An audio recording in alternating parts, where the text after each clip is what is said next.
Welcome class eighth Sakina public school. हम chemistry का second chapter पढ़ रहे हैं, एटॉमिक स्ट्रक्चर। इसमें हमने न्यूट्रॉन की डिस्कवरी तक और रदरफोर्ड का अल्फ़ा स्कैटरिंग पार्टिकल तक की बात कर ली, जिससे हमें बहुत सारी चीज़ों का पता चला है। लास्ट में एक और मॉडल है, एटॉमिक मॉडल है, बोर्स एटॉमिक मॉडल। एक डैनिश फिजिस्ट ने 1913 में ये इनका नाम है नील्स बोर।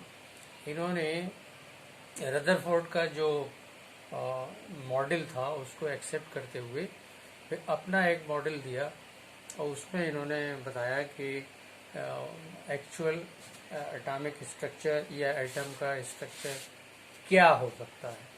तो इन्होंने सबसे पहले बात बताई कि न्यूक्लियस को मान लिया। न्यूक्लियस के चारों तरफ बहुत सारे एनर्जी पाथ हो सकते हैं, ऑर्बिट्स हो सकते हैं, जिनमें रिवॉल्व करते हैं इलेक्ट्रॉन्स। और इन्होंने ये भी एक्सेप्ट किया कि न्यूक्लियस जो है वो माइन्यूट है, पॉजिटिवली चार्ज है, हैवी है, और पूरे एटम का टोटल मास जो है वो इसमें कंसंट्रेट करता है। ऐसा ही इन्होंने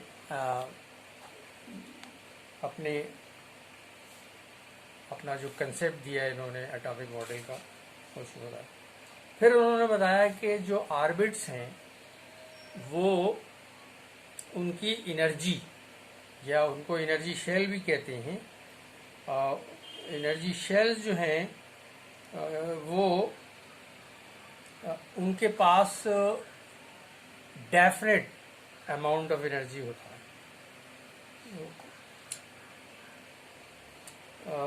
और ये starting from the innermost energy shell, these shells are represented by या तो नंबर 1, 2, 3, 4, सबसे अंदर से शुरू होगा। तो देखिए मैं यहाँ पर एक डायग्राम बना देता हूँ।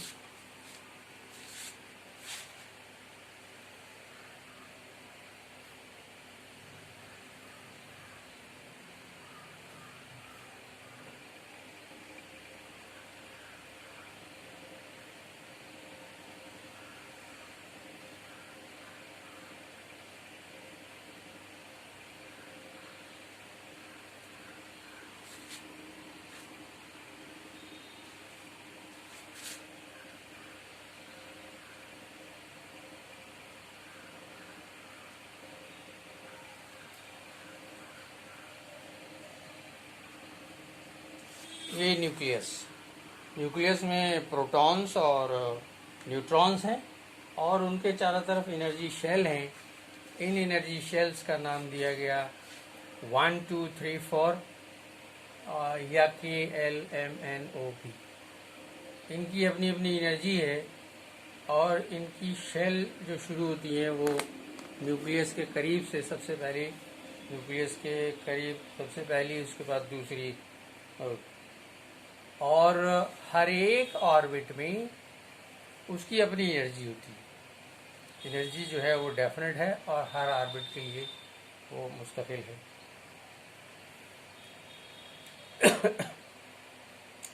दूसरी चीज़ ये है कि एनर्जी जो है वो किसी भी ऑर्बिट की बढ़ती है जैसे जैसे वो न्यूक्लियस से दूर होता है।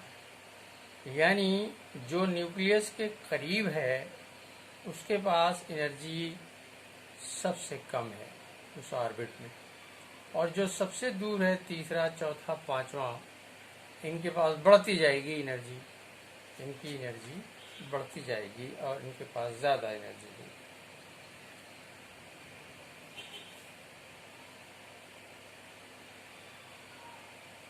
होगी। लेकिन जो डिफरेंस है दो एनर्जी ऑर्बिट का या दो एनर्जी शेल्स का, वो कांस्टेंट रहेगा। वो डेफिनेट रहेगा, वो ऐसा नहीं होगा कि वो घटे या बढ़े।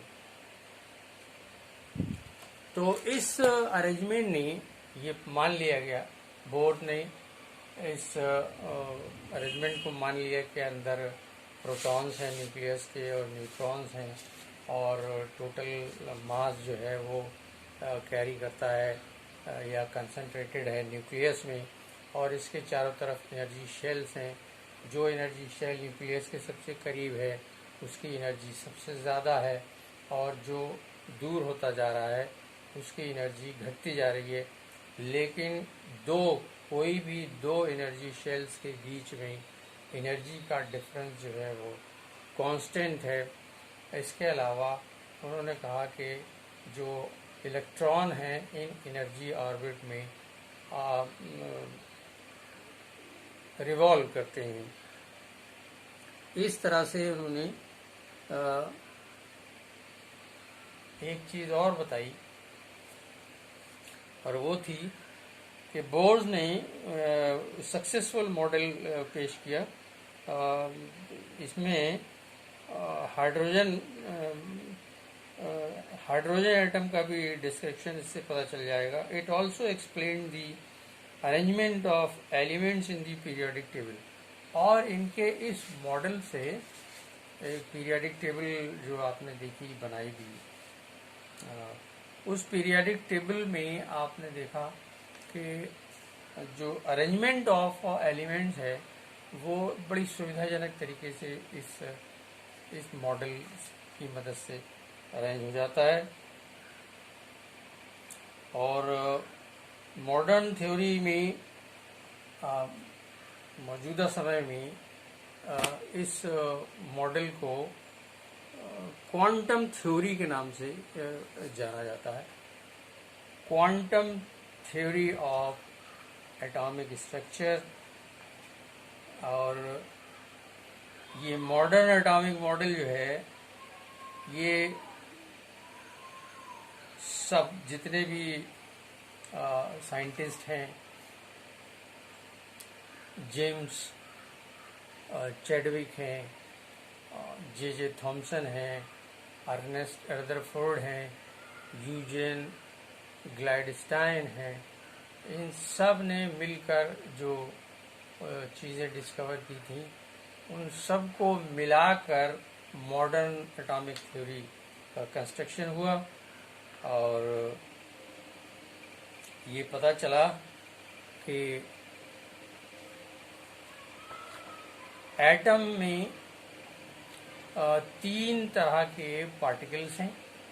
न्यूक्लियस के अंदर प्रोटॉन और न्यूट्रॉन हैं, और न्यूक्लियस के बाहर इलेक्ट्रॉन हैं, और इन पर चार्जेस हैं। इलेक्ट्रॉन पर निगेटिव इलेक्ट्रिक चार्ज है, और प्रोटॉन पर पॉजिटिव इलेक्ट्रिक चार्ज है। लेकिन इस न्यूट्रॉन पर कोई चार्ज नहीं है। और दूसरा पॉइंट ये था कि दोनों चार्ज मिलकर निगेटिव और पॉजिटिव चार्ज बराबर होते हैं। जितने भी चार्ज प्रोटॉन के हैं उतने ही चार्ज इलेक्ट्रॉन के हैं। तो ये दोनों मिलकर उसको बैलेंस करते हैं, उस चार्ज को, और एटम को न्यूट्रल बना देते हैं, न्यूट्रल एटम। और दूसरा ये था कि एक एटम जो है वो 2 हिस्सों में डिवाइड किया जा सकता है। एक तो न्यूक्लियस, और उसके चारों तरफ एम्प्टी स्पेस। एम्प्टी स्पेस में ऑर्बिट्स हैं, एनर्जी शेल्स हैं, एनर्जी ऑर्बिट्स हैं। और न्यूक्लियस जो है वो सेंट्रल डेंस पार्ट है, कोर है।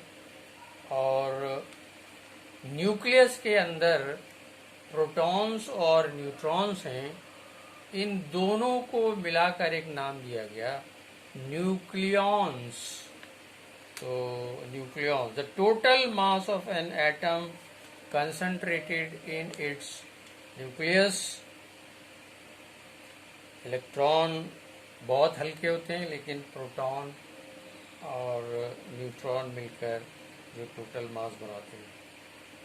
और जो एक्स्ट्रा न्यूक्लियर रीजन है उसमें ही न्यूक्लियस के चारों तरफ